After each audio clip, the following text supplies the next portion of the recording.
Good morning, my little Dippin' Dots. Up and at 'em. I'm Jack Tomczak. That is Ben Kruse. You were asking how Dippin' Dots were made at the fair. I never got to answer that question. Would you like to answer it now? I mean, it's basically you take drips of dairy product and run them really quickly through liquid nitrogen. Drips of dairy product. It's the ice cream of the future, Jack. That's what I've been told. It's been the ice cream of the future for about 25 years. Well, it is the future now, and I did eat some. So It's good stuff. it is the ice cream of now, Dippin' Dots. Welcome back to the show, 651-989-5855.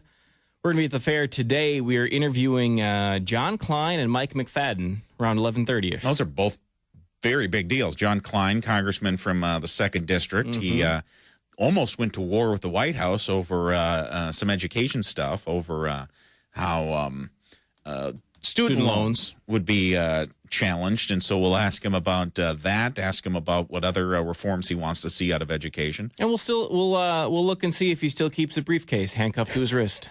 And then Mike McFadden, he's running for the U.S. Senate seat against Al Franken. We'll see how his campaign is going. He raised a ton of money this last time, kind of making himself the 800-pound gorilla in the race. We'll Absolutely. see if conditions are still the same, if he's still the man to beat. Yeah, so come on out and meet us, meet them. Now, however, we'll play an interview we had yesterday with State Senator Dave Thompson, one of the Republicans running for governor. Joining us now is State Senator Dave Thompson, one of the handful of Republicans running for governor. Dave, how you doing? Doing well. How are you? I'm doing just great. How are you doing the fair? I love it. Isn't it the best? You know, I do like, and here's the thing. I'm not just saying that. A lot of people really don't like the fair. I actually love it. I do love it. Well, here's the thing: is that if you like meeting people, this is the place to be. You got it. It's chock full. You get to people watch, and you get to come up, right up, and introduce yourself and ask them, how do you think Minnesota's going? Retail politics. Well, how does everybody think Minnesota's going?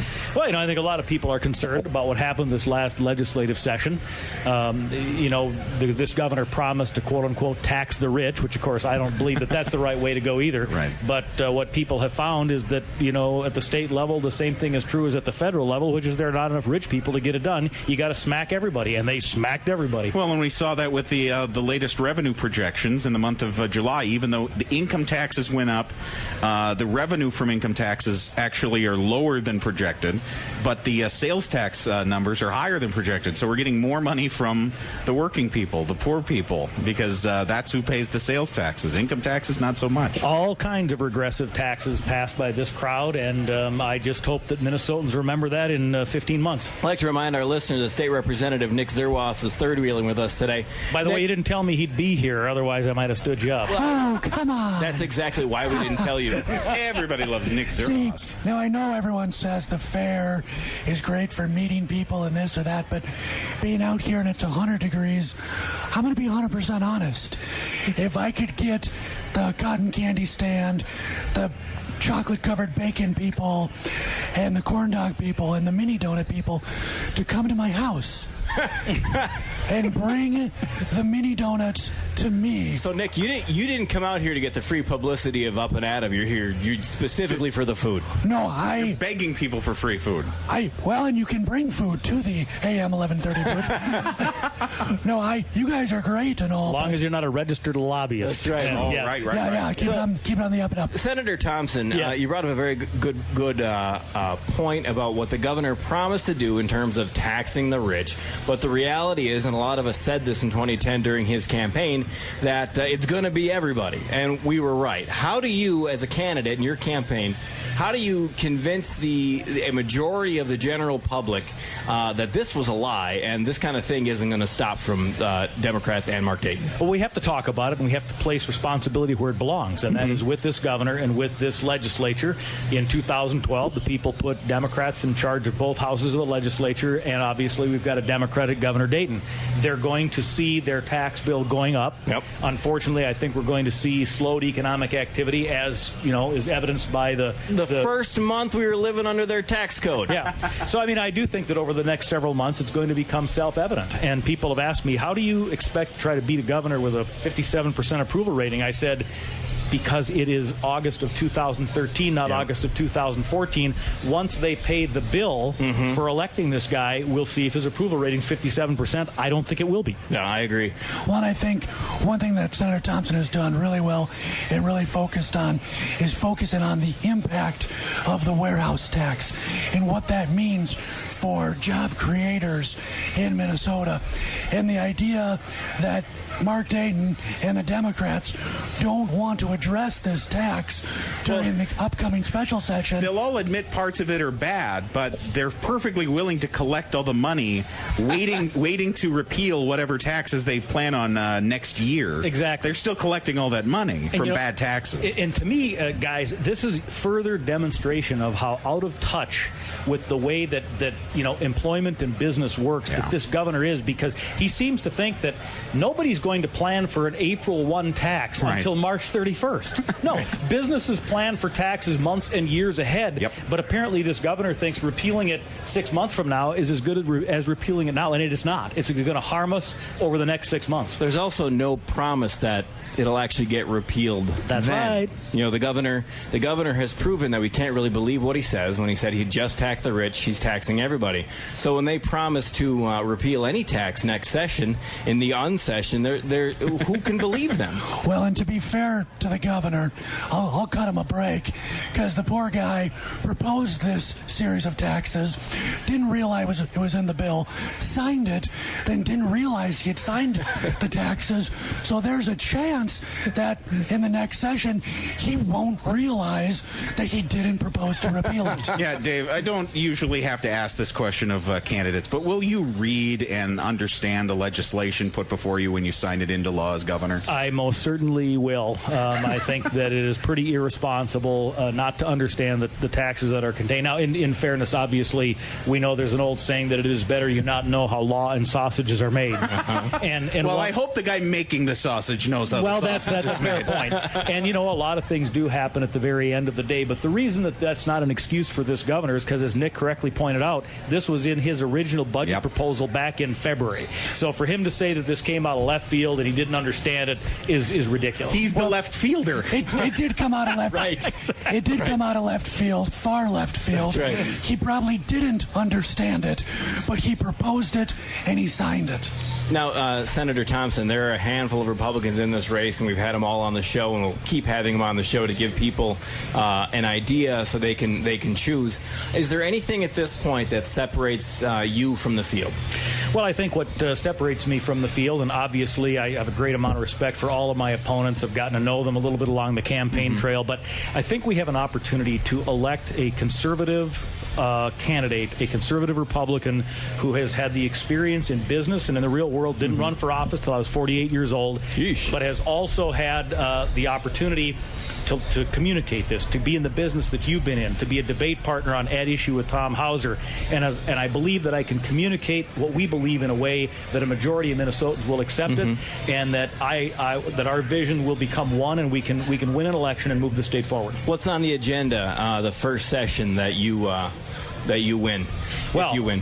First off, try to straighten this economy around, and that means getting rid of as much regulation as we possibly can. I think of the Commerce Department and some of the insurance and other kinds of regulations as Exhibit 1. The regulatory burden a lot of times gets ignored, but there's a huge cost attached to that. Change the tax code. Taxes should be implemented to minimally fund a limited government. Shouldn't be used as a social engineering tool.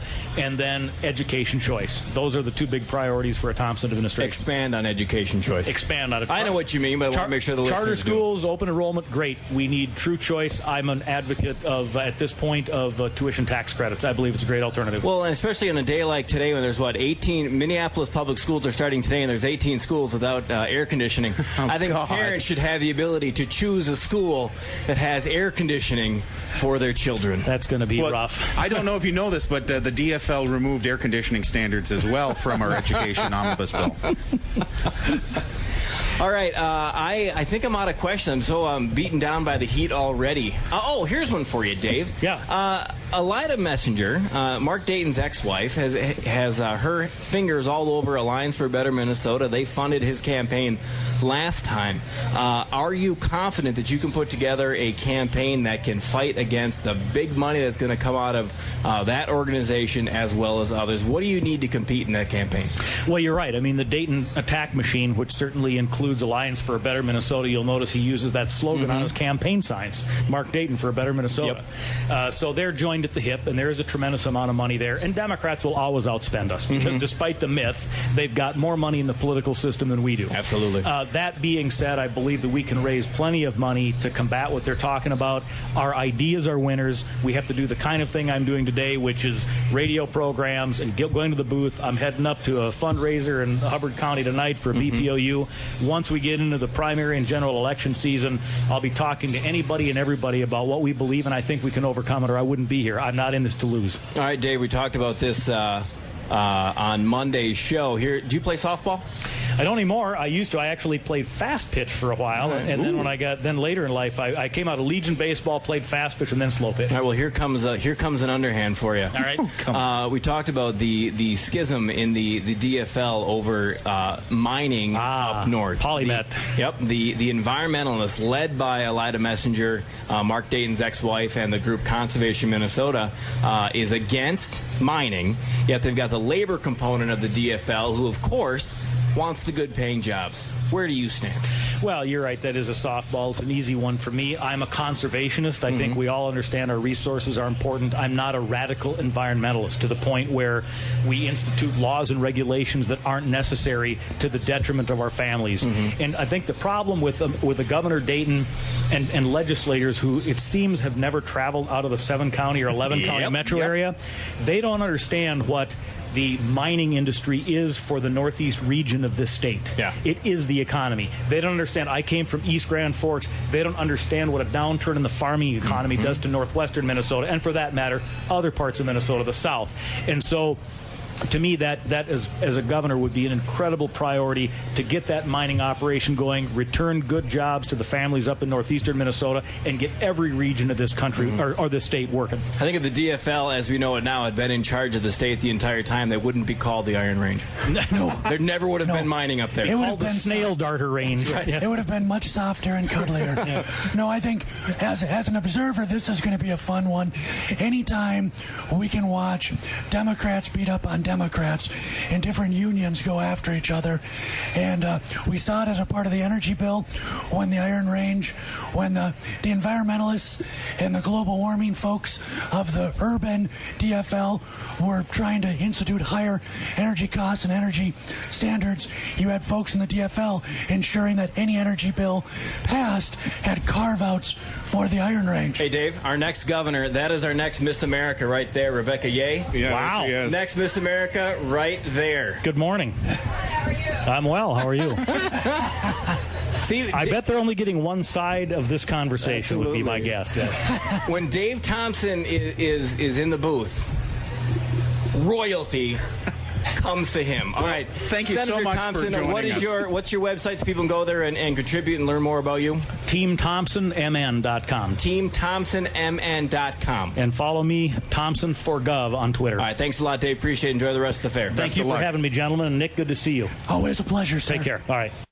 That was Dave Thompson. I'm not sure the festiveness of the fair is translating No, it's a lot of fun. into the in-studio stuff. And around 11:30 today, Mike McFadden running for Senate and Congressman John Klein be out there as well. Be out there to meet them and ask Ben out for a date. As you heard in the end of that interview, Rebecca Yeh, Miss Minnesota 2013, immediately stopped by the booth there. We'll get to her interview at 8:35. Nice girl. Very nice girl. But before we do that, we talked to Senator Thompson about the seeming chaos in Governor Dayton's office over what bills he's signing and what laws he wants on the books and what laws he doesn't know he put on the books.